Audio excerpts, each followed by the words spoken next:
What's up, Cerebral football fans? My name is Steven Hyder. This is Gate City Sports Channel. All right, guys, so this has really been something that's been building up for the past couple of days. I've faced so many questions since I started doing these live streams about what is going on within the secondary with Sean Desai's coverage calls. You know, we had Slay come out and make a video where he kind of talked about the way that they were playing within 2-minute offense structures, like the way that they defend those things. There's a lot going on here, man. You know, there's definitely some back and forth going on Twitter that probably would be a good place to start off with, which is kind of like what I'm seeing on Twitter, and then kind of go into a couple of those plays and really break down the coverage call, because I definitely see some confusion where some of the concepts are confusing people a little bit. So to begin with, guys, I'm going to go ahead and I want to pull up and I want to show an exchange that was happening on Twitter so that way we can kind of set the, you know, the where we're at in terms of like what was going on. So I'm going to share the screen. I'm going to share Johnny Page's Twitter. So Johnny Page puts on up here and he says, like, Eagles defense, all 22 versus Washington. He said, I found some of the off coverage, especially from Slay, just too passive throughout the game. This is just so easy to get 15 yards. It happened too often. I don't just see all Fangio defenses as passive like some, but this is getting annoying, or this is annoying. All right. I'm not coming after Johnny Page. I actually think he's got a pretty good Twitter account. I think he does a fairly good job. It's not my intent to like go after another content creator per se. However, it did spark some debate, man. Like, you know, Slay didn't directly say Johnny Page's play, and I don't think Johnny Page did anything out of line there. You know, I think he was a little vague in what he was saying, just saying like, hey, man, there's a lot of off coverage here. But when you went down to the comments under it, I think you started seeing a lot of people were confused.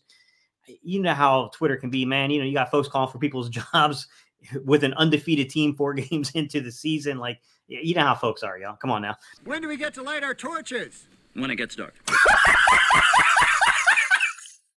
I see. The fans and the ones in his comments. I see the comments. I see all of it. I read my tweets. I do it all. Y'all keep asking why we was playing soft coverage. Then y'all bring y'all into the football world. So our offense go down there and go score. We up 7.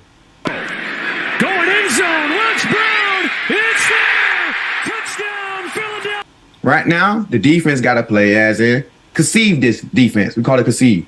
So, all right, let's pause it right there because, okay, they call it conceive. You know, behind the scenes, he's telling you like Desai in the meeting rooms as they were putting this stuff together in terms of the install of the defense and bringing those plays together that would create the playbook from the install. They call this concept conceive, which by other words, let's be real, it's prevent.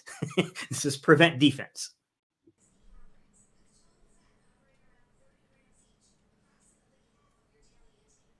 We do not want these guys to go score. They had 1 timeout. So we tackle them in bounds, they can use a timeout. Boom. Now they got no timeouts. If you press in a 2-minute situation up 7, you are inviting a go ball. So you're inviting a one-on-one coverage at the end of the game when you're up 7. Now, if we was up 3, we got to challenge these guys because we don't want them to get the 3 points and force it to overtime. So, all right. To Slay's credit here, I get the nuance of what he's saying, and I'm sure a lot of you do too.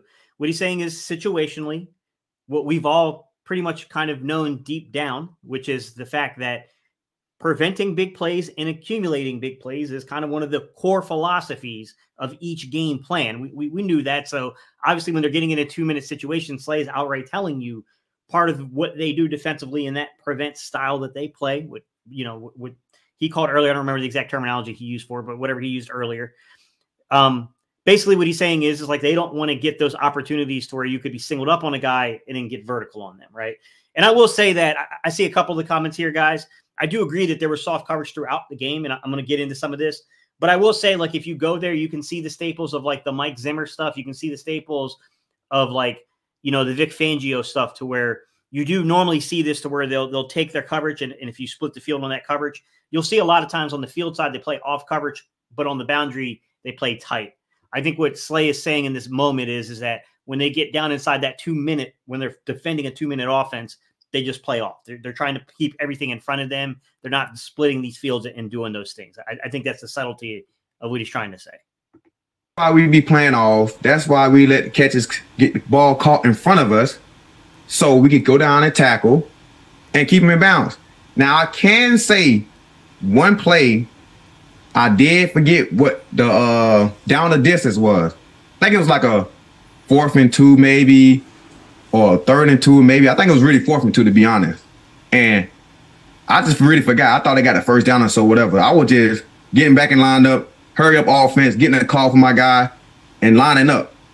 But I probably could have pressed that blade and chance to get off the field and win the game again.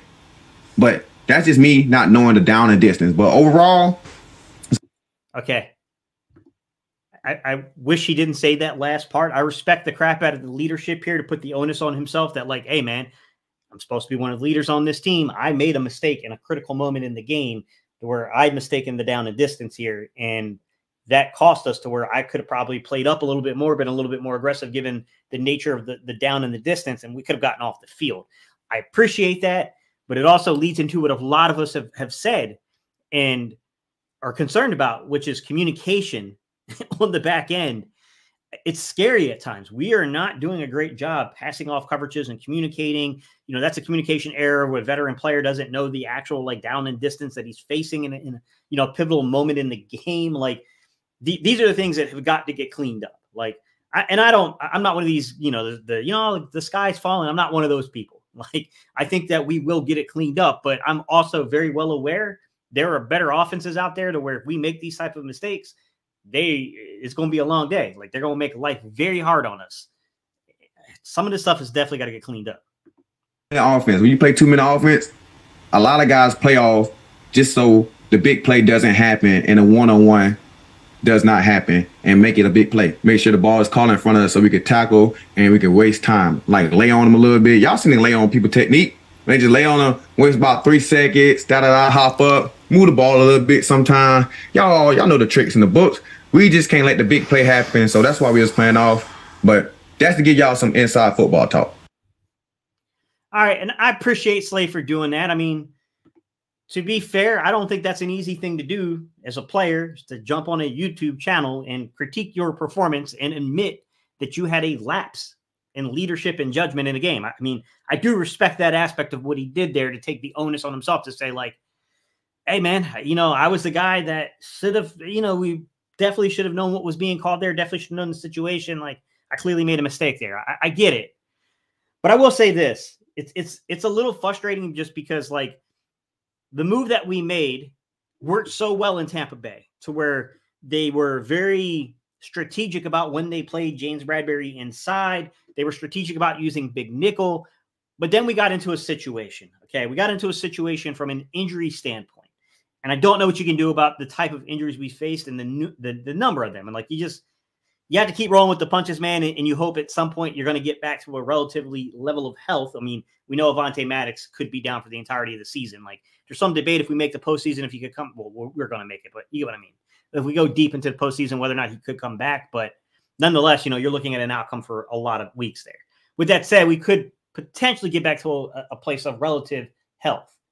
With that said, the communication errors to where they were pretty good in Tampa, right? Because we're able to play big nickel. We had enough personnel to bring Sidney Brown down into the box and then being able to kick, you know, our guy back outside in James Bradberry and be able to rotate these guys, right? Bring Bradberry in when it was advantageous to the slot. And then you had Job on the outside. Like in Tampa, because of the personnel, it worked, right? You know, we had our starting safety out there for a little while. He did get injured pretty early in that game, to be fair. But nonetheless, like, you know, we could see there's a huge difference from what happened in Tampa to what happened in Washington. And the communication errors were, I'm not gonna lie, bro, they were frustrating as crap. We had a lot of communication errors that probably should not have been happening.